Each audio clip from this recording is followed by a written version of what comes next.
Bonjour et bienvenue à On Jase, édition du 30 octobre 2018. Martin Lemay avec vous avec... On enchaîne. Bonsoir Martin, comment ça va? Non, attends, laisse-moi vivre le moment. OK. Avec la voix de Luc Dansereau que vous entendez présentement. Bonjour. Et on a un jeune homme du nom de Thomas. Thomas. Thomas est un jeune homme très intelligent, visiblement. Et là, il y a un capuchon, tu sais, vous savez, un kangourou, un hoodie. C'est la tête, depuis que je suis arrivé. Là, on entre en onde. Connaissez-vous ça, les trolls? Pas les trolls, les tannants sur Internet là, qui sont cachés dans leur sol à manger des Cheetos et insulter le monde. Les trolls, tu sais, les bonhommes là, que tu gardais, il y avait une touffe de cheveux. Là. J'en avais un de John Wetland quand j'étais jeune. Un troll de ça? Oui, il y en avait des expos. Avait-il les cheveux verts de même? Je pense que c'était jaune. Ouais. Thomas a les cheveux verts un matin. Écoute, Bibi et Geneviève. Il n'est pas là pour se défendre. Non, il n'y a pas de micro. Excellent. As-tu perdu une gageure? Non, qui dit. Bon. Alors, bienvenue à On Jase, mesdames, messieurs. C'est à ce moment-là que je me sens vieux. Merci Thomas d'être là. On t'aime, tu le sais. Bienvenue à On Jase, édition du 30 octobre, comme je le disais. Aujourd'hui, grosse émission d'avant-match canadien Stars de Dallas. Ça se passe à 19h30 sur RDS. Et plus tard ce soir, les Sens face aux Coyotes de l'Arizona. C'est comme vous voulez. C'est pour les Sens ou c'est pour revoir Alex Galchenyuk, qui a quand même un bon début de saison depuis qu'il est revenu au jeu. Je pense que c'est 3 points en 3 matchs. Deux passes. 2 passes en 3 matchs. Ouais. 2 passes. Bon, tu vois, c'est pas si bon que ça, finalement. Non, mais trois victoires des Coyotes quand même. Ah, c'était ça le 3. Oui, 3 exact. en 3. Ouais. Ben, c'est ça. Gaston va être avec nous, lui qui est à l'entraînement présentement. Et Éric Bélanger également sera avec nous. Plusieurs sujets. Qu'est-ce que vous avez pensé du point de presse de Marc Bergevin hier? C'est correct. C'est correct. Mais tu sais, c'est sûr qu'on avait un pan hier devant nous. T'sais. Le gars qui avait les traits tirés, puis il avait l'air d'un gars qui n'avait pas dormi depuis 3 jours l'an passé, a cédé la place à Marc avec sa chemise noire, bien repassée, un peu coiffé. Mais c'est un pan. T'es content. Même s'il a répété à plusieurs reprises, c'est juste 10 matchs. Puis il a raison de dire c'est juste 10 matchs. Enfin, j'ai aimé tout ce qu'il a dit, mais on va vous faire entendre quelque chose tantôt où vous allez aimer ça, je pense. Donc, on va parler de son point de presse également. On va parler. Avez-vous changé d'idée, vous autres? Je veux bien croire que ça fait juste 10 matchs. Puis ça, c'est le genre de question que Gaston n'aime pas. Hein. Avez-vous changé d'idée? En début de saison, on vous demande de faire vos prédictions. La majorité, on avait dit que le Canadien ne serait pas en série là après 10 matchs. Êtes-vous prêt, sans dire embarquer sur Ben Wagon, acheter une chaise puis se visser avec Sainte-Catherine? Êtes-vous prêt à dire, à revoir vos prédictions et à dire oui, cette équipe-là participera aux séries après 10 matchs? Êtes-vous capable de dire Finalement, Martin, j'ai toujours dit qu'ils feraient les séries et je pense encore qu'ils feront les séries. Ou Martin, je pensais qu'ils se battraient pour Jack Hughes, je dois me raviser, se battront pour les séries. Ou Martin, je pensais qu'ils se battraient pour Jack Hughes, ils seront des séries. C'est ça, je veux savoir votre prédiction avant, après.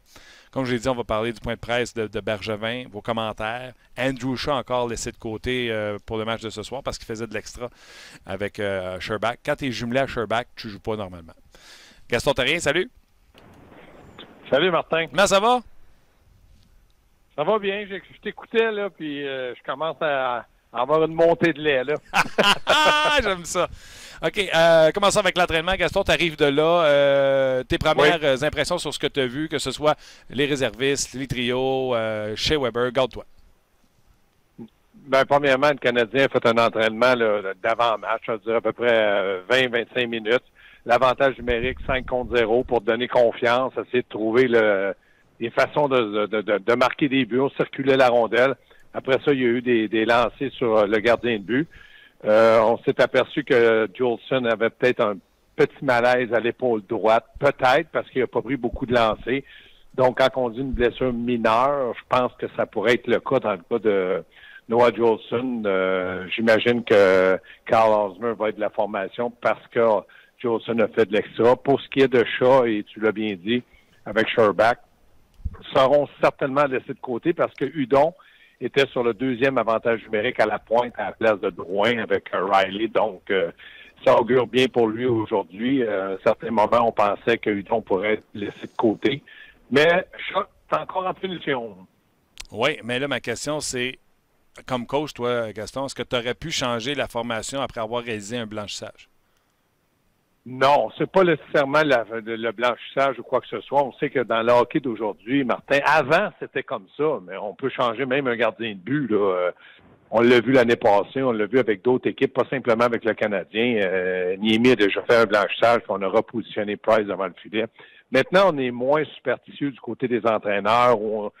On cherche peut-être à trouver la meilleure, toujours à chaque match, à trouver la meilleure solution ou la meilleure équipe, la meilleure formation t'aider à gagner.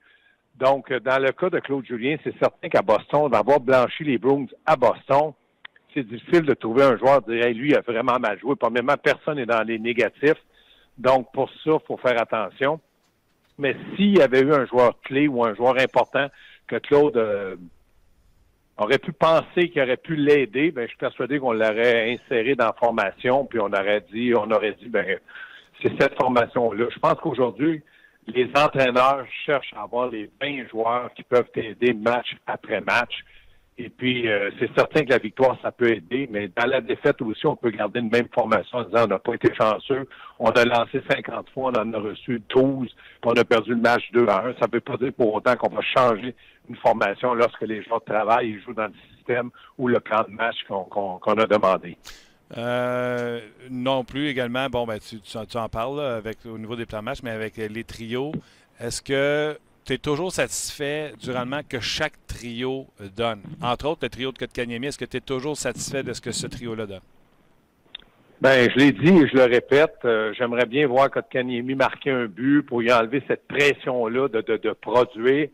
Il n'a que 18 ans, donc je me dis, marquer un but l'aiderait, en marquer un deuxième l'aiderait pour sa confiance. J'aime beaucoup ce qu'il fait. Il est dans un rôle offensif, ce troisième trio, mais il n'est pas dans un rôle où à chaque fois qu'on perd par un but, il faut absolument que Kotkaniemi marque un but, un peu comme Crosby l'est dans le moment avec Pittsburgh. Lorsqu'on a besoin d'un but, on pense à Crosby. Mais même lorsqu'il avait 18 ans, il n'y avait pas cette pression-là de toujours dire il faut que je marque à un jeune âge. Je pense que dans le cas de Kotkaniemi, j'aime beaucoup ce que je vois de lui. Je l'ai regardé encore ce matin. C'est un bon passeur, prend des bonnes décisions, joue sur le deuxième, va certainement jouer sur le deuxième avantage numérique, la deuxième vague. Et ça me plaît beaucoup. Ça veut dire que Claude Julien lui fait encore confiance.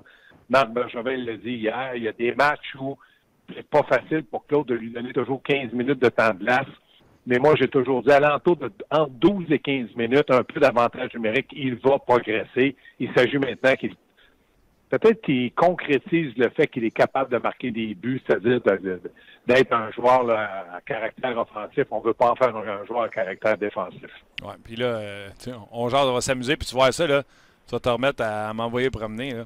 Déjà que les deux gars ne se comparent pas, Crosby et Kotkaniemi. Quand Crosby est arrivé, il y avait un certain Mario Lemieux qui jouait à l'aile avec lui. Kotkaniemi, du même bord, il y a Paul Byron. On l'aime, Paul, mais c'est pas Mario. Oui, mais Michel Terrien m'a confirmé que lorsque Crosby est arrivé, je ne compare pas Kotkaniemi à Crosby, je comparais l'âge. Ouais. Lorsque Crosby est arrivé, Michel aurait voulu lui donner un peu de désavantage numérique parce qu'il dit je le trouvais bon, puis tu sais, maintenant, des avantages numériques, des fois, tu cherches un joueur qui est rapide ou qui va être capable de te donner peut-être un but de temps en temps.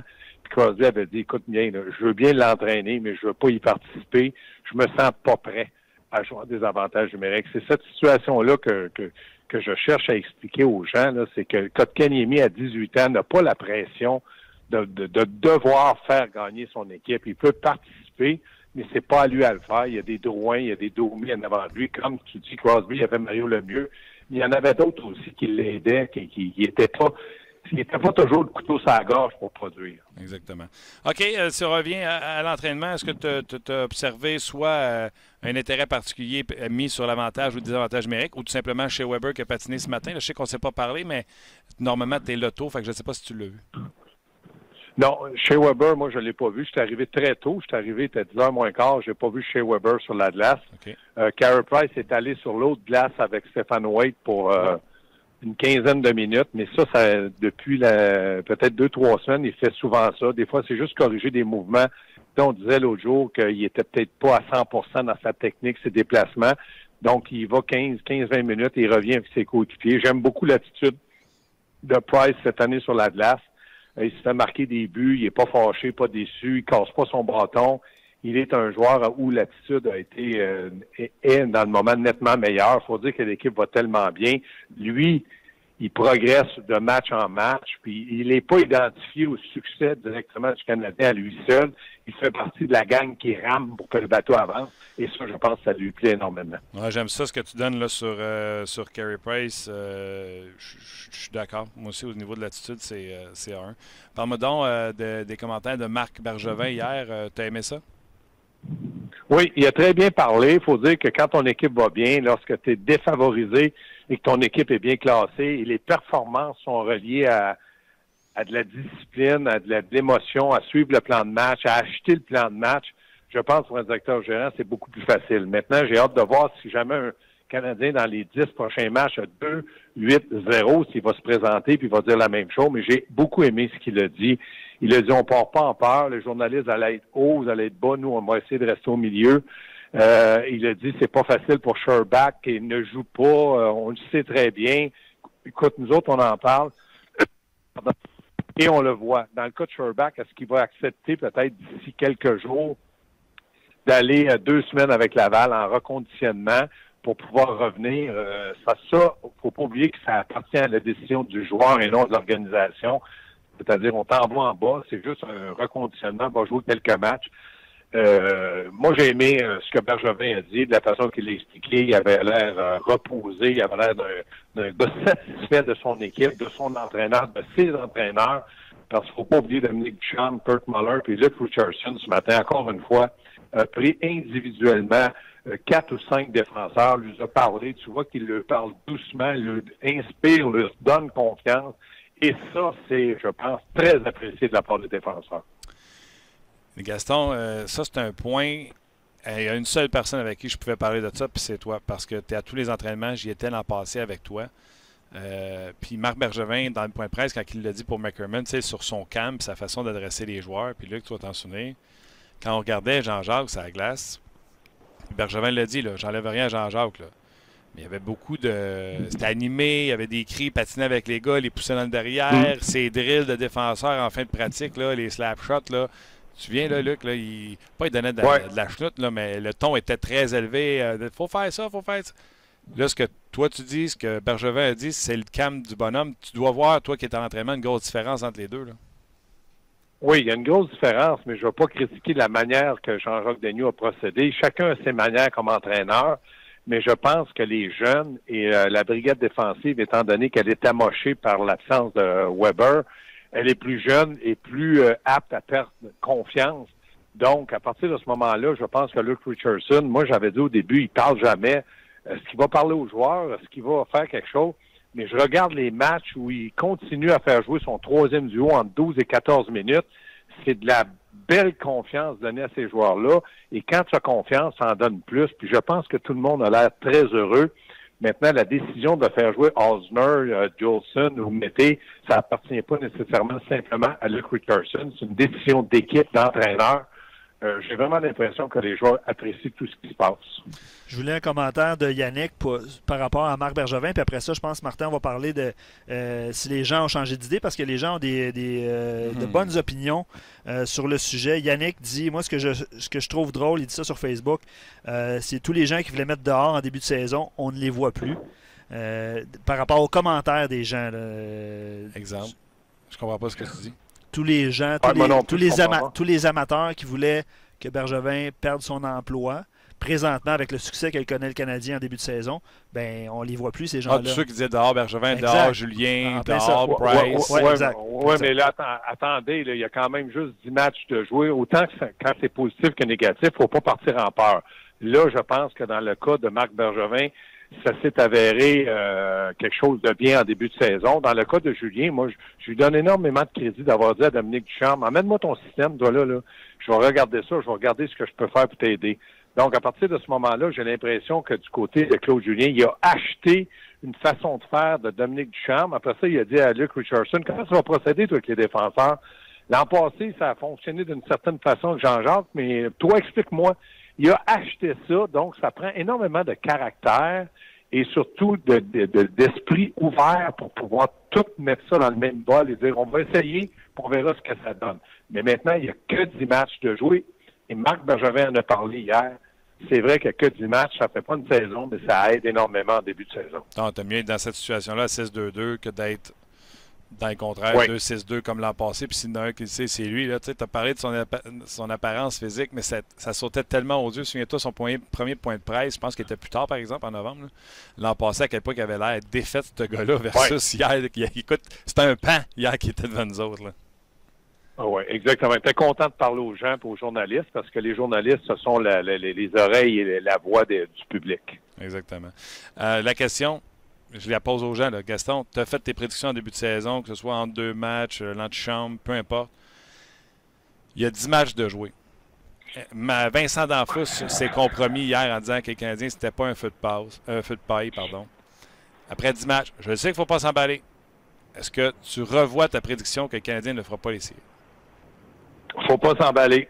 Je pense que tu as raison qu'il ne faut pas s'emballer. Maintenant, je suis surpris du début de saison du Canadien, agréablement surpris, mais je pense qu'avant de dire je vais changer mes prédictions ou je vais changer quoi que ce soit, je vais attendre qu'il y ait une constance. Parce que moi, je pense que la Ligue nationale, des équipes qui ont gagné ou qui ont joué beaucoup, c'est-à-dire très tard dans le mois de mai, au début de juin, c'est des équipes qui commencent très lentement.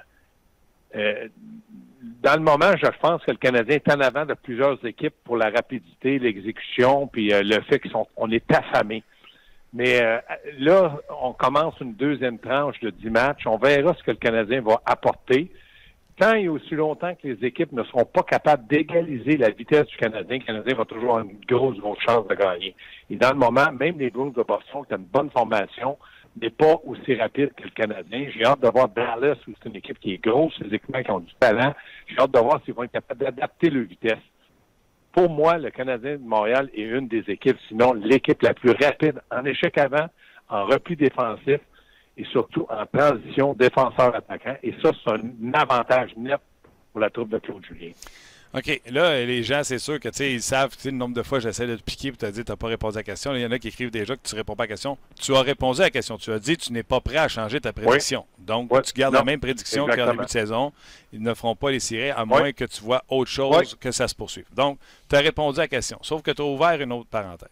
Les Stars de Dallas, deux affaires. Un, tu as dit, Canadiens sont peut-être une des plus rapides. Je trouve qu'on était là, il y a 2 ans. Je trouve que les équipes se sont ajustées à Michel Therrien, puis Michel Therrien n'avait pas été capable de faire les ajustements, puis on l'a congédié, puis on a rentré Claude Julien.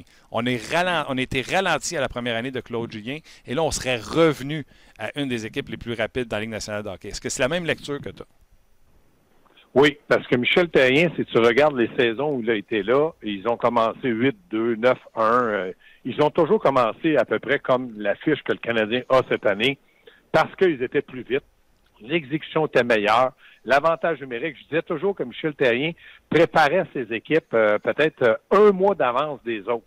Et là, Claude Julien, par la force des choses, parce que Dominique Ducharme a emmené un système où les joueurs se plaisent à patiner et à être constamment en mouvement, ça l'a aidé. Il ne faut pas oublier que la perte de Weber était pratiquement une source pour dire le Canadien ne va pas participer aux séries. Weber va arriver juste à Noël. Et là, le Canadien est 6-2-2. Donc, imaginez-vous quand Weber va revenir et qu'il va retrouver sa forme d'antan, du moins c'est ce qu'on espère, ça va être quelque chose qui va donner aux Canadiens peut-être un léger turbo à tout le monde pour dire on continue et on va y arriver. Je ne vous dis pas, je suis prêt à changer la prédiction. J'aime autant dire Canadiens dans le moment, pour moi, ne font pas encore les séries, puis qui causent la surprise. Ça va être une agréable surprise et ça va être apprécié de tout le monde. Ah, absolument, absolument. On va arriver avec les Stars de Dallas dans quelques instants, poser 1-2 questions, mais Luc, vas-y. Oui, bien, je vois que plusieurs commentaires intéressants qu'on reçoit sur Facebook et sur rds.ca. Luc Paquette sur Facebook dit qu'il ne s'attendait pas à voir les Canadiens faire les séries à cause de Toronto, Tampa Bay, Boston. Il y a des équipes en avant du Canadien, et on s'entend là-dessus. Il les voyait, avec un peu de chance, se battre pour être une des équipes repêchées sans plus. Mais il dit par contre, c'est difficile de ne pas avoir espoir dont la façon dont le Canadien joue présentement. Mais tu sais, il y a des équipes là, qui sont supérieures aux Canadiens sur papier, du moins. Moi, je ne change pas ma prédiction. Toi, tu faisais les séries. Le Canadien faisait les séries. Oui, mais pas avec les 3 que tu as nommés. Pas devant le Lightning, pas devant les Blues et pas devant les Leafs. Non, exactement. Mais moi, si je change la prédiction, moi non plus, je suis Martin. Je ne pense pas que le Canadien va finir en avant de Boston, Lightning puis Toronto, mais ils peuvent être une équipe repêchée. Quand tu es repêché, après, tu es dans une série, tout peut arriver. OK, ben là, tu as changé parce que moi, j'avais dit, les équipes qui vont se battre pour une place repêchée, entre autres, les équipes qui peuvent sortir, qui étaient là l'an passé, c'était comme ça que j'avais fait l'exercice. J'avais dit, Philadelphie n'ont pas de goaler. C'est pas Brian Elliott. Et Brian Elliott est en train de le prouver. Les Flyers, c'est l'équipe qui donne le plus de buts. Présentement, ils sont à l'extérieur du portrait des séries. À moins qu'Extall arrange le problème devant le net, ils ne seront pas en séries éliminatoires, selon moi. Ou qui retourne comme gardien. Oui, Extall.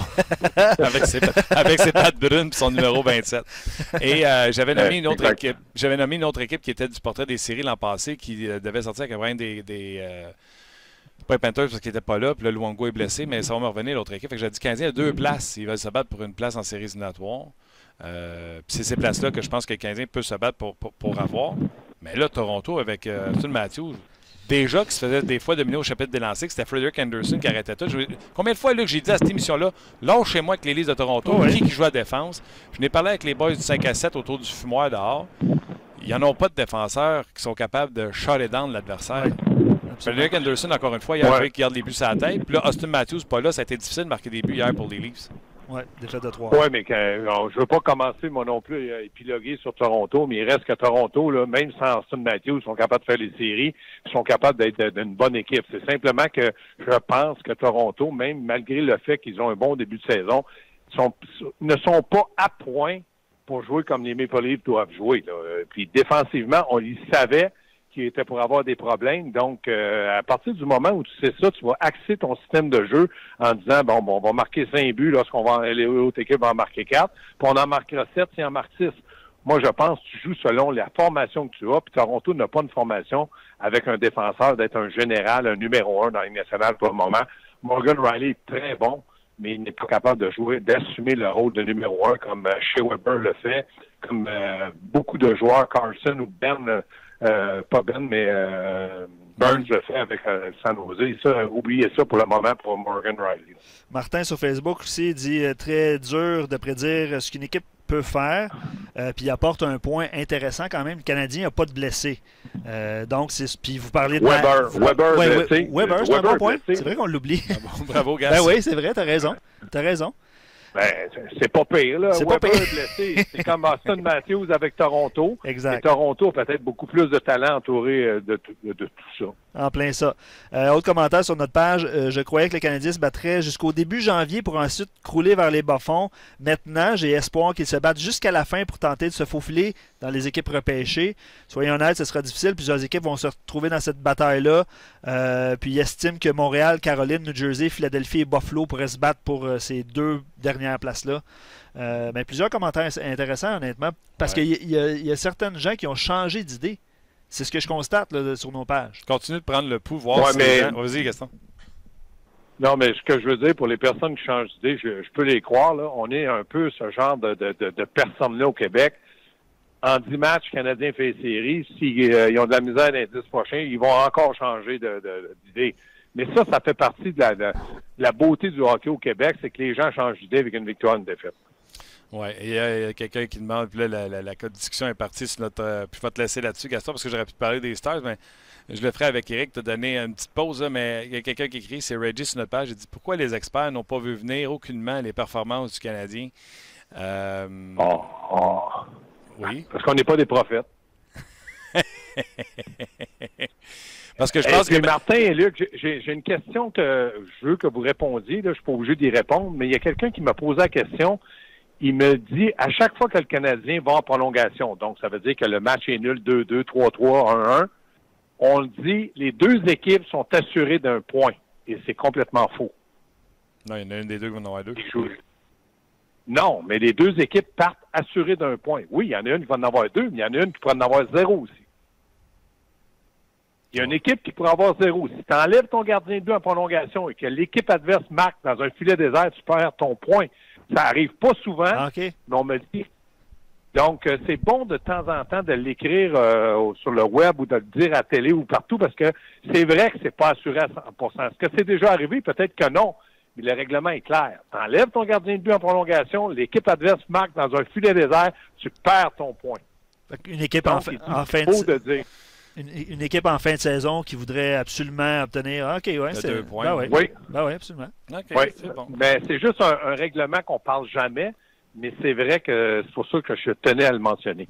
Ça me fait penser un peu. Puis je n'avais parlé avec Luc la semaine passée au football. Je jouais une game de Madden, mon Gaston. Puis tu sais, quand tu fais le 1 point après le toucher, là, ben, si l'équipe bloque ton botté, ils partent pas avec le ballon l'autre bord pour marquer un point. Là, le ballon est mort. Puis c'est la même chose si tu essaies la transformation de 2 points. Mais crime, depuis 2015, je ne le savais pas, le règlement est changé. Si tu te fais intercepter sur ta transformation de 2 points, donc au lieu de prendre le point gratuit, si tu veux, comme tu dis en prolongation, tu essayes le 2 points, il t'intercepte puis il retourne ça l'autre bord. C'est 2 points. Moi, j'étais convaincu que c'était dead ball. Le règlement a été changé en 2015. Donc, ça aussi, c'est le même genre de règlement qu'il faudrait dire au monde, mais dans un autre sport. Oui. Mais t'es pas chanceux, je connais rien au football, puis j'ai rien compris ce que tu m'as expliqué, mais j'étais content de t'écouter parler. Je te remercie d'avoir dit 3-4 oui pendant que je parlais. En tout cas, moi, je veux vous remercier tous les deux pour cette mise au point sportive. Des règlements. Ouais, excellent. Hey Gaston, gros merci. Bonne run de lait aujourd'hui. On va te voir jusqu'à ce soir à l'antichambre après le match, puis on se rejase. Oui, vous êtes bien gentil, mais à l'avenir, appelez-moi l'encyclopédie des règlements. Salut tout le monde. Bye l'encyclopédie. Salut. Bye. C'était Gaston Terry. Excellent. Merci encore une fois pour cette mise au point. Ben oui. Très apprécié de la part de tous les auditeurs qui nous écrivent présentement. Je savais pas, c'est bien ridicule ce règlement-là. Fait que je trouve ça très bon. Pour le 2 points? Ben ouais. Non, pour le 2 points de prolongation. Ouais. C'est logique. Ben oui. Tu es assuré d'un point, tu enlèverais ton goaler, puis c'est ça. tu forcerais la note pour le 2. Oui. C'est vrai qu'on n'en parle pas souvent, mais on n'a pas l'occasion non plus. C'est pas arrivé. Pas souvent, pas jamais. Pas jamais. Mais c'est parce qu'on n'a jamais eu l'occasion d'en parler. C'est fait. On a brisé la glace. Avant de quitter les gens sur Facebook et de vous inviter sur notre page On Jase pour l'excellent Éric Bélanger qui s'en vient. Quelques commentaires en rafale. Michel Rivard, trop tôt, le but n'est pas de penser à faire les séries, c'est de penser de gagner notre 25e Coupe Stanley après 25 ans. Amenez-en du positif. Pourquoi pas? Je suis là. Je pense pas que ça va être cette année, là. Mais quand même. Charles-Émile, le moment de la saison qui sera le plus difficile est 2 semaines avant que Weber revienne au jeu. Parce qu'à ce moment-là, les équipes auront rattrapé le Canadien et sans son meilleur défenseur, ce sera difficile de compétitionner contre les équipes qui auront atteint leur vitesse de croisière. OK. OK, non, pas de réaction. Ben, c'est sûr que Weber là, va commencer en retard sur tout le monde. Puis, que ce soit Guy Boucher qu'on a eu dans le début des émissions de On Jase alors qu'il n'était pas encore à l'emploi des sénateurs d'Ottawa, tout le monde, ils nous ont dit que, comme regarde, on va poser la question à Éric Bélanger. Weber, commencer septembre. Oui, il y a sûrement des exemples. Poser la question, on va la poser. Commencer il y a sûrement des exemples. En décembre. Va-t-il être content parce qu'il va être reposé ou il va être en retard toute l'année? De toute façon, Weber, on s'entend, c'est pas un marchand de vitesse. C'est pas comme s'il y avait une vitesse de croisière à rattraper. Mais on va quand même poser la question à Éric Bélanger. Les gens qui sont sur Facebook, vous voyez le lien. Puis si vous ne le voyez pas encore, Thomas, on n'a pas le lien. Vous voyez le lien en bas. Vous cliquez sur le lien. Et venez nous rejoindre sur notre page rds.ca. Pas encore là, je dis cliquez sur le lien. RDS.ca, c'est la page la plus visitée au Québec. Cliquez là-dessus. Première page, en haut de la photo principale. Le podcast vous invite à venir nous rejoindre en direct. Donc, vous pourrez venir voir notre page et nos commentaires qui sont là. Donc, les gens sur Facebook, venez-vous-en. Puis quand vous arrivez, dites-nous que vous arrivez de Facebook. Je te pose une question de Steven parce qu'on parle de Weber. Il dit, on fait quoi avec le retour de Schlemko? Prends ton temps, Big. Excellent conseil. Non, mais Schlemko, pour moi, là, dans le style de jeu que le Canadien joue, est en avant de Osner. Osner est 8. Ouais. Schlemko. Puis là, tu sais, il va y avoir Mété qu'on fait. Mété, fait pas ce que je pense. Oui, effectivement. Entendons-nous, le Mété Ouellet, c'est le fun, ça va bien. Mais je suis pas sûr qu'ils sont vissés dans la formation pour 82 matchs. Déjà, Mété en a manqué. Oui, il est encore jeune. Puis, faut que Schlemko, quand il revienne, pauvre Yab, le défenseur de porcelaine. Faut que quand Schlemko revienne, il revienne celui du camp d'entraînement et non pas celui de l'an passé. Puis celui de l'an passé, on a dit qu'il était comme l'an passé parce qu'il avait été blessé. Oui. Disons que les probabilités sont... ouais, c'est ça. J'ai hâte de voir. Garder le petit sac dans le siège en avant, ça pourrait être pratique. Maxime, ouais. Maxime dit Martin avec des points d'exclamation. Donc, je pense qu'il crie après toi. Ouais. J'ai changé mon discours sur leur aspect du jeu. Par contre, je maintiens mon discours. Je vais attendre la mi-saison pour répondre et on saura si le Canadien est le real deal. Et si c'est c'est qui, le cas, Maxime. Maxime, crie-moi pas après. Et si c'est le cas, ça serait une surprise. Voilà. Donc, c'est l'opinion de Maxime qui a changé son discours par rapport au style de jeu que déploie le Canadien depuis le début de la saison. Je pense qu'on y va, on va rapidité. Si je posais la question, là, je pense que tout le monde irait en disant oui, j'ai changé mon fusil d'épaule, ou non, j'ai pas changé mon fusil d'épaule pour les séries, mais j'ai changé mon fusil d'épaule sur Christy, j'avais plus envie de les regarder. Ouais, c'est un bon Puis là, point. le show est le fun. C'est un Qui bon gagne point. ou qui perd. Pas de farce, là, Luc. Moi, pas je suis tanné, là, mais des fois, on regarde des autres games, tu sais. Disons qu'on s'endormait plus souvent qu'autrement sur les matchs à certains moments. Là. Je regardais un match debout pour être sûr de pas m'endormir. Là. Un petit peu d'exercice. Mais là, j'ai hâte au match de ce soir. Puis là, je regarde l'heure maintenant pour être sûr, tu sais, parce que moi, ça enregistre tout le temps à la maison, tu sais, avec les enfants. Puis tout, des fois, tu commences 15-20 minutes en retard. Non, non, je le sais. À soir, c'est 19h30. C'est bien plus le fun. Là. Gagne ou perd, le Canadien, c'est bien plus le fun à regarder. Puis c'est ce qu'on veut. Puis l'an passé, tu sais, je t'avais dit, mon Dieu, j'ai regardé des matchs des Knights toute l'année. Parce que c'était le fun. Uh-huh. C'est moins le cas cette année. Ouais. Sais-tu qu'est-ce qui est le fun aussi? Par à Éric Bélanger. Par Éric Bélanger. Salut Éric! Salut les boys. Comment ça va? Ça va bien vous autres? Ça va très bien. Éric, premièrement, on y va dans l'actuel. Je vais regarder la liste que je t'ai envoyée. Je me souviens plus de l'autre. J'ai envoyé une liste, mais je m'en souviens plus. Éric Bélanger. OK, on commence avec Andrew Shaw, laissé de côté. Est-ce que le vétéran, le bon vétéran qu'on dit avec un bon leader, Andrew Shaw, est assis pour un deuxième match de suite et comprend la situation ou il est en tabarouette en train de péter son hockey dans sa case? Je ne connais pas assez pour savoir comment il réagit. Mais moi, c'est sûr que je ne le remets pas dans l'alignement. J'aime mieux l'alignement que le Canadien avait contre les Bruins de Boston. Moi, je pense qu'Andrew Shaw, ce qu'il apporte à l'équipe est plus risqué du côté négatif que qu'est-ce qu'il donne du côté positif. On ne sait jamais là qu'est-ce qu'on va avoir de lui. Les mauvaises pénalités, l'indiscipline à tous les matchs. Moi, c'est pas mon préféré. J'aime mieux un petit Charles Ludon qui est capable de monter de trio si jamais il y en a un qui dort au gaz sur un trio offensif. Donc, moi, je le garderai dans la formation. Le petit Hudon, qu'on appelle le petit Hudon. On dirait qu'il y a un hit factor autour de lui, hein? Même en avantage numérique.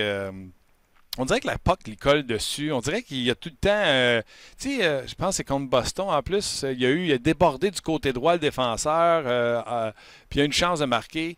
Puis quand il a fait cette situation-là, je dis, il a juste besoin de faire ça une fois par match pour rester dans la formation. Il y a tout le temps...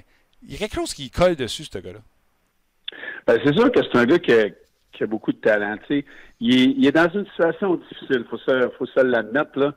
Moi, c'est un joueur qui devrait jouer sur les 3 premiers trios. C'est pas facile de jouer sur un 4e trio, jouer 10 minutes par match lorsque tu n'es pas mis dans des situations offensives. Mais le Canadien a quand même des bons joueurs qui sont capables de faire des jeux sur la 4e ligne. C'est pas comme dans l'ancien temps où tu avais 2 gars qui étaient capables de jouer. Ça lui donne quand même des bonnes opportunités. Mais c'est sûr que pour lui, c'est un joueur offensif. Il se doit d'avoir la rondelle, d'avoir les chances de marquer. Puis c'est plus difficile quand tu es muté sur un 4e trio. Ton temps de glace, il est moins de qualité.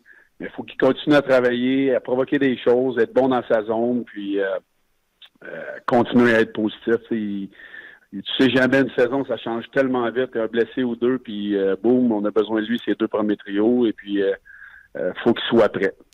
Vous avez des questions pour Éric Bélanger. Vous le savez, en plus, jamais très, très gêné de dire ce qu'il a à l'esprit.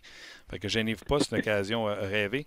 Je reviens, moi, sur la question d'Andrew Shaw, quand je t'ai dit comment il réagit. Est-ce qu'un vétéran d'autant de saisons, qui a déjà gagné la Coupe Stanley, que son équipe va bien, peut bien réagir en étant laissé de côté 2 fois? Est-ce que ça se peut, Éric, dans l'orgueil de ces mâles alpha-là qui jouent au hockey, de faire « Ouais, non, je comprends, je n'ai pas été à mon meilleur, l'équipe gagne, suck it up, je vais prendre mon trou puis je vais attendre » ou nécessairement un vétéran qui se fait laisser de côté va péter les plombs?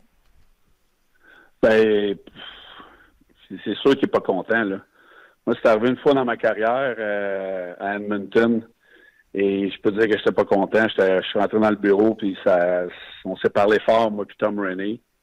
Puis, tu sais, à un moment donné, t'avais le tapé là, j'ai réintégré l'alignement tout de suite le match d'après, par exemple. C'est sûr que ça l'a aidé, là. Mais sur le coup, là, j'étais pas très, très content, ça, je peux te le dire. C'est pas la première fois. C'est sûr que moi, ça a été la première et la seule fois de ma carrière que j'ai été LT Scratch. Je sais qu'Andrew Shaw, c'est pas la première fois, donc il est peut-être habitué dans ses réactions de dealer avec ça. Mais c'est sûr qu'il n'est pas content. J'ai pas voulu prendre ton exemple parce que tu sais, les Oilers ne gagnaient pas. Comme tu l'as dit 1000 fois sur le show, c'était un country club. Tu sais, il y avait une frustration supérieure que Shaw peut avoir parce que l'équipe gagne. Tu sais, ils viennent d'avoir un blanchissage. Comment tu vas aller voir le coach avoir des arguments de dire j'ai ma place dans ce show-là quand eux autres viennent de faire un blanc quand tu n'es pas là, tu sais? Ben, c'est sûr que c'est difficile, tu sais. Il faut que tu penses à l'équipe, là, mais chaque joueur est égoïste un peu. Là. On se mentira pas là, que oui, une équipe de hockey, il faut que ça soit cimenté, puis il faut qu'il y ait un bon esprit d'équipe. Mais les gars qui sont in and out du line-up, là, comme Osner et tout ça, là, oui, ils vont à l'arena, ils font de l'argent, mais ils sont pas contents. Chaque joueur veut jouer, chaque joueur veut ses points, chaque joueur va avoir un rôle important. Puis quand t'es pas dans le line-up, t'es pas content. C'est normal. Puis si ça s'en foutrait, moi, si je suis l'entraîneur, puis je mets un gars dans les estrades, puis il est content, là, j'ai un problème. C'est normal que les gars soient pas contents. Il y a une façon de réagir. Tu t'assois avec, tu expliques la situation, puis il faut que tu t'attendes que le joueur va avoir une réaction aussi, puis c'est normal, puis tu devrais en attendre une d'un joueur qui joue pas. OK. Luc, on va s'amuser maintenant avec Éric Bélanger. Éric, tu as entendu le point de presse, ou tu en as entendu parler du point de presse de Marc Bergevin, qui est allé, comme un pan, rencontrer la presse. Oui. Un journaliste, à un certain moment donné, lui a posé la question pourquoi il était en point de presse. Je vais te faire entendre sa réaction. On revient et je vais te faire entendre vraiment ce qu'il pensait. Les gens qui sont là à l'écoute, Éric Bélanger, écoute bien. La réponse officielle de Marc Bergevin. How come you wanted to have a press conference today? I miss you guys. Fait que là, il est content, il a bonne humeur, je m'ennuie de vous autres les gars, c'est pour ça que je vous rencontre. Mais, Éric, tu penses pas que la vraie raison pourquoi il était là, puis ce qu'il s'est dit dans sa tête, c'est celle-ci? Hein? Mon reset, tout le monde voulait que je parle de reconstruction. C'en est pas une reconstruction, c'est un reset. Oh, es-tu content de pas en avoir fait des reconstructions? C'est un reset! Hein? C'est pas ça qu'il avait envie de dire aux journalistes. Il m'avait écœuré avec le mot reconstruction. Tu veux pas faire comme Toronto. À Ottawa, eux autres, ils disent reconstruction. Toi, tu nous écœures avec reset. Ça devait être ça qu'ils se disaient, hein? Ben, s'il y avait une fiche de 2-8, 2-10, il aurait-tu été devant les journalistes? Ah, moi, je suis convaincu que non. Oui, exactement. Fait que, c'est toujours facile quand l'équipe va bien. Moins facile quand l'équipe va pas bien. Mais regarde, il est sorti, il y avait des choses à dire, c'est correct. Les journalistes aiment ça. Mais imagine. Mais, quand on en perd 7 de fil, j'ai hâte de voir s'il va sortir. J'ai hâte aussi. Kotkaniemi, il a parlé de Kotkaniemi. On lui a demandé est-ce que Kotkaniemi va rester. Il est allé avec une réponse longue et intéressante. On écoute un extrait. Je peux pas te dire aujourd'hui toute la saison, mais jusqu'à maintenant, 10 matchs, je trouve que son évolution est bonne. Je trouve qu'il y a eu des périodes où ce que Claude l'a protégé plus, surtout sur la route. Tu sais, comme tu vois le match à Boston, quand Cassidy essaie de matcher Bergeron un peu, fait que Claude veut le protéger. Alors, ça, c'est la belle réponse sur Kotkaniemi, mais dans le fond, il a tellement été critiqué quand il a repêché Kotkaniemi, j'ai l'impression que c'est ceci qu'il devait se dire hier. T'avais rien de moins au repêchage, hein, Kotkaniemi, et donc des dons ben mecs, hein, on aurait dû prendre Zadina. Il est où, Zadina, hein? Il est-tu dans la Ligue américaine? Il est où, Kotkaniemi? Il est-tu dans la Ligue nationale? Ah, il devait être content de son choix. Ça devait être ça qu'il avait envie de dire aux journalistes. Là. Ils sont où, ceux qui m'ont chialé dessus? C'est toi qui fais les voix, Martin? Je suis malade, j'oserais jamais faire ces voix-là, mais j'ai payé. Écoute, c'est ça le repêchage. Le repêchage, là, c'est quand tu repêches troisième, là, dans les 3 premiers, là, dans les 5 premiers, tu peux pas te tromper. Puis le Canadien a pris une chance, il avait besoin d'un joueur de centre, puis à date, ça paye pour eux autres. Mais pour le jeune Kotkaniemi, là, il y a beaucoup de millage à apprendre. Là. Ça sera pas facile cette saison. Là. Tu sais, déjà, là, on le voit de moins en moins dans les matchs, moi je trouve. Puis plus que la saison avancée, plus que les équipes vont commencer à le connaître, puis plus que les matchs vont devenir difficiles. Puis c'est là que j'ai hâte de voir comment il va réagir. Moi, j'ai des sceptiques pour le reste de la saison. Je suis sceptique pour le reste de la saison, honnêtement. Parce que il a été bon au camp d'entraînement, il a été bon au début de saison. Puis là, on voit un petit peu une diminution là, dans son apport au match. Fait que j'ai hâte de voir sa continuité. C'est sûr qu'il est jeune, il y a beaucoup de choses à apprendre. J'aime beaucoup de choses de lui. Mais il reste que il est quand même un petit peu plus effacé. OK, je vais y revenir sur Kotkaniemi. Tu m'as ouvert la porte, je me prends une note, là. Kotkaniemi. Mais je te fais entendre un dernier extrait de Marc Bergevin sur tout ce que ça voulait dire. Écoute bien sa vraie réponse à le mot attitude qu'il a ramené lui-même. Hein? Le mot attitude, il l'a ramené lui-même dans son point de presse.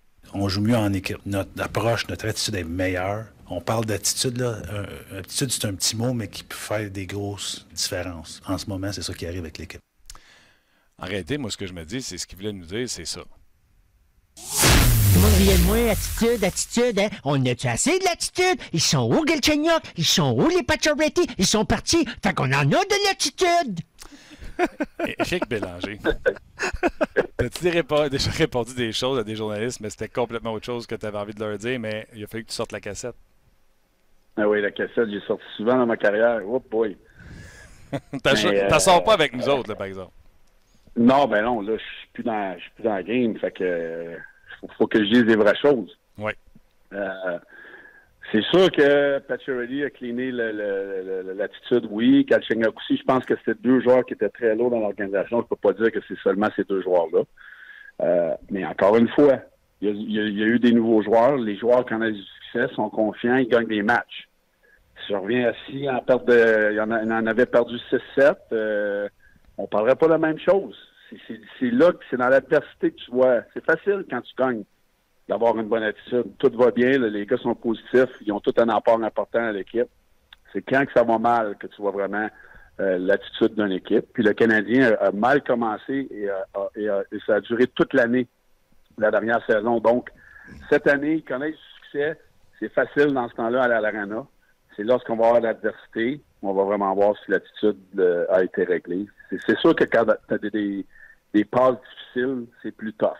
Mais à date, le Canadien gagne et tout va bien. Tu sais, je fais juste prendre le point de presse qu'il avait donné one-on-one à la veille de la saison avec Marc Denis. Je ne sais pas si vous vous souvenez, Luc, Éric, là, il avait l'air pas mal moins confiant, Marc Bergevin, qu'il avait l'air après 10 matchs quand il est venu rencontrer les médias hier. Tu sais, moi, c'est le point que je veux illustrer. C'est autant les partisans que même eux autres dans le bureau. Là, Marc Bergevin a beau dire que c'est juste 10 matchs. Là, il est pas mal plus heureux que l'an passé à pareille date. Là. Bien, c'est sûr que lui, probablement, ne s'attendait pas à avoir la fiche qu'il a présentement. Est-ce qu'il pensait que Domi serait dominant comme il l'est là? Est-ce qu'il penserait qu'O'Reilly serait la révélation du Canadien en défense, jouer 24 minutes par match puis être bon dans les 2 sens de la patinoire? Est-ce qu'il pensait qu'il y aurait une chimie avec Drouin? Est-ce qu'il pensait que Kotkaniemi ferait l'équipe? Est-ce qu'il pensait que sans chez Weber, l'équipe pourrait connaître du succès défensivement? Tu sais, il y a beaucoup de choses il y avait beaucoup de points d'interrogation qui ont été répondus tôt dans la saison.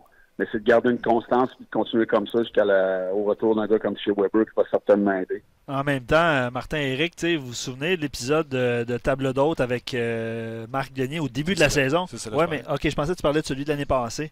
Puis ça, je te dis, il en a parlé hier. Là, il était bien moins confiant avec Marc que hier. Là. Oui, mais il l'était quand même. Il se battait pour les séries. Il visait les séries là, dès le départ quand même. Là. Puis hier, dans son point de presse, il parlait que... Ça va passer par Carey. C'est ça, ce point de presse avec Marc Denis. T'as raison.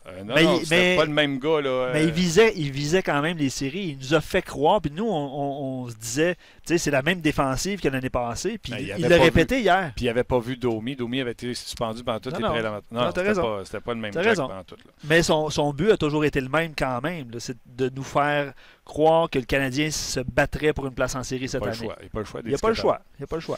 Exact. Il a mis la cassette. Il a mis la cassette. C'est celle-là, exactement, la cassette. OK, amusons-nous un peu.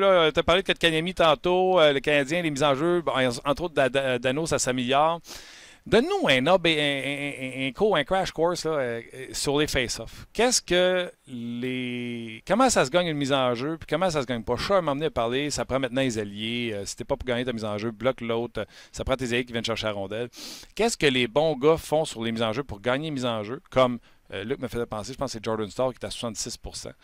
Puis qu'est-ce que ceux comme Kotkaniemi qui arrivent dans la ligue et qui fait des 40 %? Qu'est-ce que c'est la différence entre un bon gars de face-off et un pas bon gars de face-off?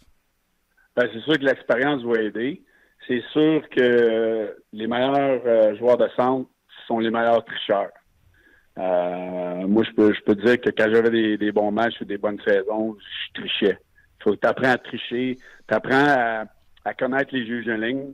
Il y en a qui vont te laisser faire certaines choses. Il y en a qui font... Mais c'est quoi ces choses-là? Pardon? C'est quoi ces choses-là que vous faites pour tricher? C'est-tu le pied pas sur la ligne de t'es supposé? Tu pars avant? Moi, excuse-moi, je suis niaiseux. Je vais en poser la question. Tu l'as dit, il faut tricher. Tout le monde l'a dit. C'est qui le grand? Je pense que c'est Barrett Trotz. Un coach, il dit les meilleurs joueurs de centre, c'est les meilleurs tricheurs. Je pense que c'est Claude Julien qui l'a dit aussi en point de presse pendant longtemps. OK? C'est quoi tu fais pour tricher? Ben moi, je plaçais mes pieds d'une façon où je demandais à l'arbitre de se pousser. Parce que je voulais avoir plus d'espace avec mon patin, mettons, à droite, vers l'intérieur. Ça me donnait un meilleur angle entre la rondelle et le bâton du joueur de centre adverse. Tricher, ça veut dire peut-être avoir une fraction de seconde plus vite, être capable d'avoir ton bâton qui va aller à l'intérieur du bâton de l'autre, de pouvoir bouger plus vite sans que l'arbitre te mette dehors. C'est sûr que présentement, c'est rendu ridicule. Tu n'as plus le droit de bouger d'une miette. Moi, je pense que ça tue le rythme d'hockey à plusieurs matchs. Mais dans mon temps, on pouvait tricher, on pouvait virer, là, on ne peut plus virer. Puis, tu apprends à connaître certains juges de ligne. Il y a certains juges de ligne que tu deviens ami avec, ami, tu sais, dans le bon sens, où ce qu'ils vont te donner de la corde. Puis plus que tu vieillis, plus que tu deviens un vétéran dans la ligue, ils vont te laisser des marges de manœuvre différentes d'un jeune joueur. Puis moi, j'ai appris à regarder des vidéos, les tendances des joueurs de centre. Puis moi, j'avais ma technique à moi là, sur 2-3 affaires que je faisais. Puis c'est comme ça que je connaissais du succès. Qu'est-ce que tu dirais si le Canadien t'appelait pour aider Kotkaniemi ses mises en jeu? Ça serait quoi la première chose que tu lui dirais? Moi, je lui montrerais ce qui m'a donné du succès. C'est sûr que son positionnement est peut-être, moi, je le trouve un petit peu trop haut sur son corps. C'est sûr que le plus bas que tu es, le plus bas que ta main ta main passe, le plus bas qu'elle est, le plus de puissance que tu vas avoir. Puis je lui donnerais 3-4 trucs que moi, ils m'ont donné du succès. J'étais pas le plus gros. Là. Lui, il est pas plus. Moi, je jouais avec 180 livres, 185 livres. J'ai pas mal la même grosseur que lui, même qui est plus grand que moi. Puis je lui donnerais quelques petits trucs, là, mais c'est sûr que le gars lui en parle. Là, les Kurt Muller puis les joueurs de centre qui sont là, jamais je croirais qu'ils ne l'aident pas. Là. Mais moi, je le trouve un petit peu haut dans son stand là, lorsqu'il se place pour la mise en jeu. Je le trouve pas assez. Son centre de gravité n'est pas assez bas à mon goût.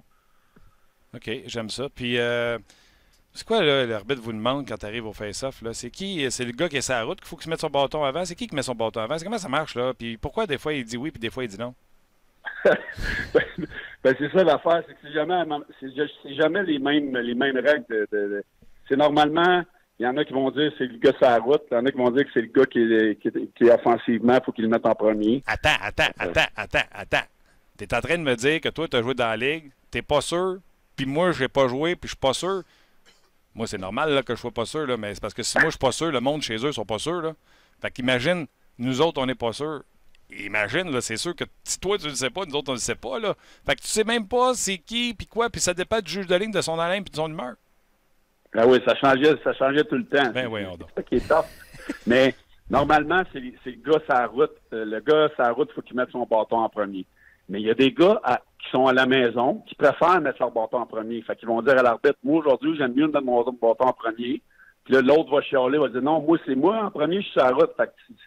Fait que là, à un moment donné, il faut que tu dis, là, l'arbitre va dire, OK, si c'est dans ta zone, tu sais, il y a un dialogue qui est fait avec les joueurs de centre, puis à un moment donné, parce que ça devient ridicule, là. Mais là, toi, tu dis à l'arbitre, là, mettons, t'es à ta maison, l'autre met son bâton. Là. Tu peux le laisser là avec son bâton tout seul pendant 8 minutes, si tu veux. Toi, tu dis à l'arbitre, je m'en viens, là, je vais mettre mon bâton, puis là, aussitôt que ton bâton touche à la glace, c'est là qu'il droppe le puck. Exact. C'est comme ça que ça devrait marcher. Moi, j'aimais ça être deuxième parce que je voyais l'autre comment il s'installait, puis je savais quelle technique que j'allais utiliser sur la mise en jeu, dépendamment de quel côté j'allais être.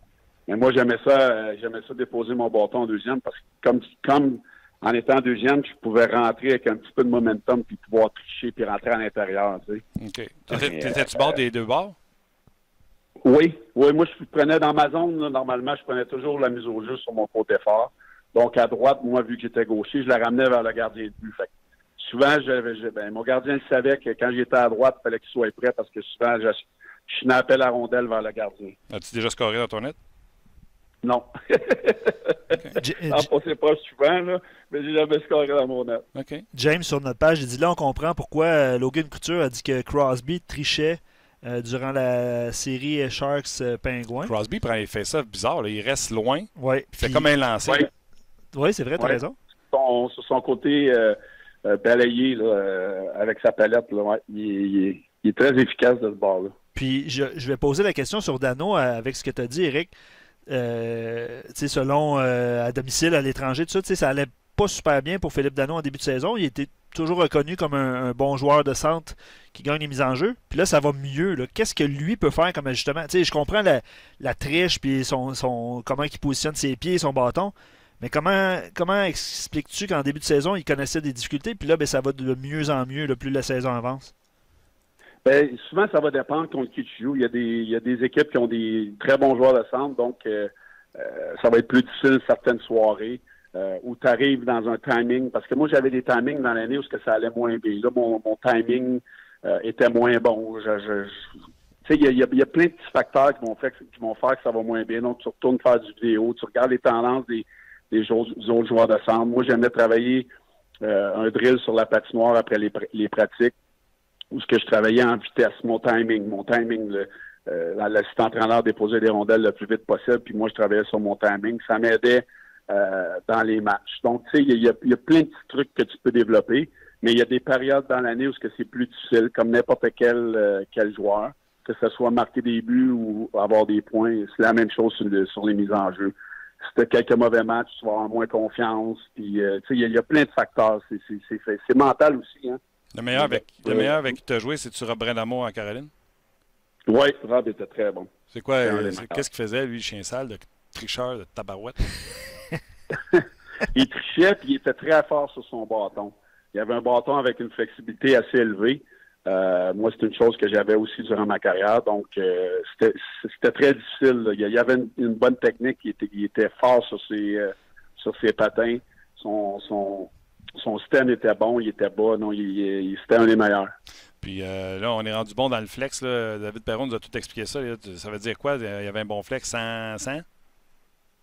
Ben moi, là, j'ai déjà joué, je pense, un an ou deux à Los Angeles. J'avais 120 flex sur mon bâton lorsque les One Piece sont sortis. Donc, mon bâton, là, il pliait pas bien ses face-off. Puis j'ai connu des bonnes saisons. Là. Je pense que j'avais fini avec 57-58%. Puis après ça, mais je me suis pété des tendons dans un poignet parce que c'était trop raide comme flexibilité du bâton. C'est clair que j'allais dire en joke, tu devais avoir 2 tendinites d'un coude pendant... J'avais mal d'un coude, j'avais mal d'un poignet, puis à un moment donné, mes tendons ils ont lâché. Alors, j'ai pas eu le choix de descendre de flex, mais j'avais une flexibilité de 110 là, pour pas mal toute ma carrière. Quand même. C'est fort. Tu pesais pas 220 livres, là. Non. Hein? Puis c'est des détails, hein, oui, mais c'est Perron important. rendu avec 75, puis ouais. il dit tellement ça fait une différence pour lui parce qu'il jouait avec du sang de flex avant, puis il dit, là, je me rends compte de toute la différence. Wow. OK. J'aime ça, c'est des détails. Ovi jouait avec un 70. Ovechkin jouait avec 70-75 de flex. Moi, j'ai joué avec, fait que moi, jamais je serais capable. C'est comme si j'avais l'impression que mon hockey allait casser toutes les fois que j'avais un hockey avec un flex ouais, mais, haut, là, mais toi, tu jouerais jamais avec, mais si je te disais tu vas en scorer 50? Oui, c'est sûr. C'est sûr. Mais je suis pas Ovechkin. Je suis pas Ovechkin. Moi, non. Hey, il me reste, vu le line-up, il me reste beaucoup trop de questions pour la suite des choses, fait qu'on y va en blitz. Oui, puis j'ai quelques questions super intéressantes que tu as posées à Eric. Vas-y, en blitz, les réponses blitz, tout est blitz. Ah oui, OK. Sylvain dit... ah oui! Il y a comme un flash qui se on passe. On prend en photo en studio. Ah oui, qu'est-ce qui se passe? C'est un flash, là. C'est celle-là. OK. Sylvain dit, c'est juste moi ou la Ligue est bizarre cette année? Eric, tu vas avoir une bonne opinion là-dessus. On dirait qu'en dépit du jeu de rapide, moins physique, il semble qu'il y a un petit peu plus de blessés cette année. Tu sais, des joueurs qui s'absentent day-to-day, des petits bobos, tout ça. Il pose la question, est-ce que les joueurs sont plus fragiles, moins tolérants ou est-ce que c'est plus préventif maintenant? Je trouve que c'est une bonne question. Oui, bonne question. C'est difficile à répondre parce que je ne suis pas dans les entourages, mais je pense qu'à maintenant, avec les calendriers, je pense que la nouvelle mentalité, qui n'est pas comme dans mon temps où on était sur la glace à tous les jours, je pense que les entraîneurs sont plus enclins à donner des journées de congé de maintenance, qu'on appelle souvent. Là. On va voir beaucoup de joueurs manquer des pratiques pour faire des traitements. Puis je pense qu'à long terme, ça peut être payant. OK. As-tu un autre rapide? Non, vas-y, OK, on y va. Spezza, 1000e match à soir contre le Canadien de Montréal. Tu as joué contre Spezza. Qu'est-ce que tu as à dire sur lui? Bon joueur. Il a eu une belle carrière. Je pense que ça fait quelques années qu'il était effacé. Mais à Ottawa, il était un très, très bon joueur. Puis je pense que depuis qu'il était à Dallas, on n'en entend plus parler beaucoup, comme il l'était avant. Mais le match, le chapeau, c'est tout qu'un accomplissement. OK. Oui, puis il était bon, c'est fait ça. Weber va revenir en décembre. Tout le monde a fait le camp d'entraînement en septembre. Lui, il va-tu être en retard ou très en retard quand il va revenir? Il va être en retard. C'est sûr qu'un vétéran, c'est différent, tu peux t'adapter. Mais il n'a pas eu de camp d'entraînement, blessure au genou. Il n'a pas joué, ça fait longtemps. Il ne faut pas que les gens se surprennent que ça peut prendre un mois avant qu'il devienne correct. Là. OK. Elias Pettersson avec les Canucks de Vancouver, il est gros comme un rack de, de rack à chip. Il y a une shape de rack à chip. On va se le dire. Là. Ça aussi, c'est une image qu'on va faire préparer, un rack à chip. Les oignons par rack à chip. Je le trouve extraordinaire. Crime qui est beau à voir jouer. Il est hallucinant. Moi, c'est une belle découverte pour moi cette année. Il est fluide, il a des bonnes mains. Depuis qu'il a marqué en échappée, je pense que c'était hier, lancé sur le côté du bouclier, c'est comme... c'est un joueur électrisant. Là. Écoute, à un jeune âge comme ça, j'espère qu'il va rester en santé là, pour le reste de la saison. J'adore le voir jouer. OK, hier, j'ai posé la question à Alex Tanguay, je te la pose. En plus, tu as joué pour eux autres. Les Hurricanes de Caroline, quand les matchs sont finis, ils font des affaires absolument épouvantables. Moi, au lieu d'aller dans le centre et envoyer la main à tout le monde pour dire merci d'être venu, il faut croire qu'il n'y a pas assez de monde pour leur dire merci. Eux autres partent à partir de la ligne rouge, puis ils se pichent dans la baie vitrée. Et là, à la dernière victoire en Caroline, ils sont partis de la ligne rouge, ils sont partis dans une zone, puis ils se sont tous mis à faire le kayak comme Radek Bong des années tranquilles dans la Ligue internationale. Ouais. Toi, Éric Bélanger, qu'est-ce que tu penses de ça? Puis 2, l'aurais-tu fait? Qu'est-ce qu'Alex Tanguay a dit? Ah non, laisse faire. On va te le dire après. Je vais te le dire après, mon tabarouette. Non, mais moi, honnêtement, c'est pas quelque chose que j'aurais aimé faire. C'est pas dans mon ADN. Oui, on veut se rapprocher des fans, là, mais moi, j'ai de la misère avec ça. C'est correct. À Caroline, il y a tellement pas de partisans qui vont au game. Ils essaient de faire quelque chose pour les amener au match. Oui, t'embarques là-dedans, mais moi, j'aurais eu de la misère parce que c'était pas dans mon tempérament de faire ces choses-là. Oui, non, Alex parlait comme quoi que c'était le fun, que c'est de l'entertainment, c'est correct. Mais là, je dis, ouais, mais tu réponds pas à ma question. Alex, tu l'aurais-tu fait? Oui. Il l'aurait pas fait parce que tout le monde le faisait, là, mais c'est Alex est un peu... d'ici qu'il arrête de sortir la cassette, des vraies affaires des fois. Là. Ah. En fait, il parlait aussi du côté rassembleur des joueurs. C'est sûr que si tout le monde embarque dans le même bateau... veut pas, ça crée un esprit différent. Là. C'est un peu ça la réponse qu'il a donnée. Il faut que tout le monde embarque et soit correct avec ça. Là. Mais puis là, ils ont l'air à faire. Vas-y. Je me demande comment ils planifient ça. Hey, les boys, à soir, si on gagne, on va faire le spaghetti qui bouille. Tu sais, c'est quoi, là? Écoute, le pire, c'est qu'ils ont l'air de choisir chacun leur tour. Fait que s'il arrive à Éric Bélanger et il dit OK, qu'est-ce qu'on fait à soir, Éric? On fait rien. Ouais, c'est ça. On se donne la main. OK, on fait 2 lignes comme si on avait fini une match des séries éliminatoires puis on se donne un handshake. Moi, c'est ce que je fais. Ouais. Il me semble mais si c'est ça peut être cute, ça peut être le fun. Trouver une idée, puis là, les fans embarquent. Puis ça peut être pas pire. Là, chacun ton tour, puis tu trouves quelque chose d'original. Ouais. Je trouve pas ça fou. Imagine ça, là, la game finie, ils font 2 lignes, une en face de l'autre, puis ils se rencontrent comme après les séries éliminatoires, puis ils t'enlèvent un gant, puis ils se donnent la main. Ça serait drôle. Ouais, ça serait très drôle. Puis tu t'humilies pas en te pitchant à terre partout. Là. Exact. OK, c'était le fun. C'est la fin, par exemple, il est 1 heure. Éric, comme d'habitude, merci beaucoup, c'était le fun. Ben, merci à vous autres, ça passe vite. J'envoie l'extrait à Alex. All right. Ciao, bonhomme. Salut, bye. Salut, bye. C'était Éric Bélanger. J'ai adoré le Canadien Stars ce soir, n'oubliez pas, sur nos ondes. Ouais. J'ai adoré le dernier tweet de Luc Gélina qui dit « C'est avec un air bête que l'on ne lui connaissait pas qu'Alexander Radulov a refusé de parler aux médias ce matin au Centre Bell. » Oh, ouais. Donc, pas d'Alex Radulov dans nos différents bulletins de nouvelles d'avant-match en prévision du match Stars canadien. Ah ben. D'autres commentaires. C'est bizarre parce qu'hier, il n'a pas parlé aux médias. Il sera de retour au jeu après avoir raté 4 matchs. Je me souviens, on avait posé la question l'année passée, Martin, qu'est-ce que serait le Canadien avec Radulov dans l'alignement? Mettons, on repose la question 1 an plus tard. Ben là, on ne repartira pas un show, là, arrête. Ben oui, on est là jusqu'à 3 heures. Demain, tu poseras cette question-là. Ça va être le lendemain que Canadien Stars. Tu poseras ta question. Là. Puis, Radulov, vous ennuyez-vous? On va être ça demain. OK. Puis, mettons, tu réponds en 2 secondes. On va attendre demain? OK, parfait. Non, mais tu comprends? Soyez là demain. OK. Je lis plusieurs réactions, différentes réactions en rafale. Là. Gaël dit « Si Hudon avait le même temps de glace que Lekonen ou Joel Armia, je crois qu'il aurait 2 fois plus de points qu'eux. Affirmation. Oui, non, peut-être. Si qui jouait plus que nos joueurs? Charles Hudon, s'il avait plus de temps de glace que Lekonen ou Armia, il y aurait 2 fois plus de points qu'eux. Non. OK. Non. Non, mais tu sais, c'est Lekonen une image. Lekonen est un meilleur joueur que Charles Hudon. Mais c'est pas ça la question. La question, c'est Nombre le de nombre de points. Parce Ouais, que il y a un hit factor autour de Hudon, mais je suis pas prêt à dire que non. OK. Non. Ray a tellement raison, les matchs sont supérieurs à l'an dernier. Les joueurs amorphes chialeux sont partis. D'autres comme Drouin n'ont pas le choix de changer d'attitude. Dans le fond, nous avons une équipe comme les Browns ont avec des jeunes qui travaillent chaque soir, quelques vétérans. Les Browns perdent de bons éléments chaque année, mais sont toujours là. Puis il finit sa phrase en disant « tel coach, telle énergie ». Imagine, ils ont perdu, ils ont choisi 3 joueurs pégeage, un à l'arrêt de l'autre. Ouais. 2 des 3 valent pas cher présentement. Puis ils ont laissé passer, on avait checké, je pense que c'est Barzell et Chabot. Fait qu'il aurait pu avoir DeBrusque, Barzell et Chabot.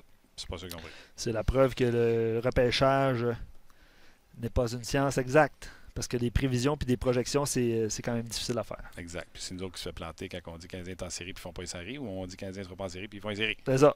Mais j'ai dit qu'elle allait se battre pour une place en série, je les ai mis en série. Ouais, mais je suis content, il y en a qui ont changé d'idée aujourd'hui. Absolument, il n'y a pas de gêne là-dedans, Pas mais du tout. pas une seconde. Tu t'es amusé, on a eu du fun. Merci beaucoup, j'espère que vous avez eu du fun aussi. 2 matchs de hockey ce soir sur nos ondes. On les rappelle, Canadien Stars, 19h30 RDS. Oui, excuse-moi, je suis en train de lire un commentaire en même temps. RDS 2, Sénateur contre les Coyotes de l'Arizona, 22h. Et dans les entractes du Canadien, je pense à ça, là, il y a un excellent texte d'Éric Leblanc sur Jim Montgomery. Ouais. Tout le monde se souvient de lui à l'époque où il avait été changé contre Carbonneau. Ouais. Il y a un court-métrage qui va rouler sur Jim Montgomery. Manquez pas ça dans les entractes du Canadien. Première entracte, deuxième entracte. C'est excellent. J'aime ça, les C'est courts-métrages. excellent. J'aime Ouais, ça. c'est très bon. C'était Racicot l'autre fois? C'était André Red Light Resco. Ouais, j'aimais ça.